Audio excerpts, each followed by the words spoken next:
पौराणिक कथाओं के अनुसार मंदोदरी पूर्व जन्म में एक अप्सरा थी जिनका नाम माधुरी था। एक कथा के अनुसार उन्होंने भगवान शिव की घोर तपस्या की थी और उनसे वरदान मांगा था कि वे एक शक्तिशाली और प्रसिद्ध पुरुष की पत्नी बने। शिवजी ने उन्हें यह वरदान दिया कि वे अगले जन्म में राक्षस राज रावण की पत्नी बनेंगी। एक अन्य मान्यता के अनुसार वे एक मेढक के रूप में श्रापित थी और शिवजी के आशीर्वाद से राजा मय दानव और उनकी पत्नी हेमा के घर जन्म लिया। मंदोदरी का चरित्र और गुण। मंदोदरी रावण की पत्नी थी और उन्हें एक अत्यंत बुद्धिमान, धार्मिक और नीतिजीन महिला के रूप में दर्शाया गया है। उनके चरित्र के कुछ प्रमुख पहलू इस प्रकार है। 1. पतिव्रता और धर्मपरायणता। मंदोदरी अपने पति रावण के प्रति पूर्ण रूप से समर्पित थी, लेकिन जब रावण अधर्म के मार्ग पर चला तो उन्होंने उसे कई बार चेताया।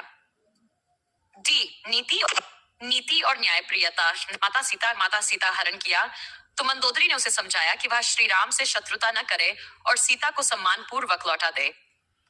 उन्होंने रावण को यह भी चेताया कि श्री राम कोई साधारण पुरुष नहीं है।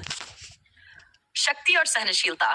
मंदोदरी को अपनी पति की गलतियों और क्रूरता का सामना करना पड़ा, लेकिन फिर भी उन्होंने अपनी नैतिकता और कर्तव्य का पालन किया। माता के रूप में मंदोदरी का पुत्र मेघनाद इंद्रजीत बहुत पराक्रमी था। वे एक आदर्श माता थी जिन्होंने अपने पुत्र को सदैव नीति और शौर्य का पाठ पढ़ाया। 5. रावण के पतन के बाद जब श्री राम ने रावण का वध कर दिया, तब मंदोदरी ने धैर्य और गरिमा के साथ अपने पति का अंतिम संस्कार किया। उन्होंने अपने जीवन के शेष समय को साधना और धार्मिक कार्यों में लगा दिया। कुछ कथाओं के अनुसार रावण के बाद मंदोदरी का विवाह विभीषण से हो गया, जिससे लंका में स्थिरता बनी रही। निष्कर्ष।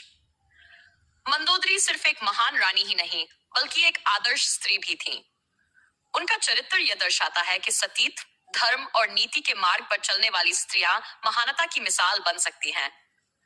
उन्होंने हर परिस्थिति में धर्म और नीति का पालन किया और अपने पति को सही मार्ग दिखाने का प्रयास किया, भले ही रावण ने उनकी बात न मानी हो।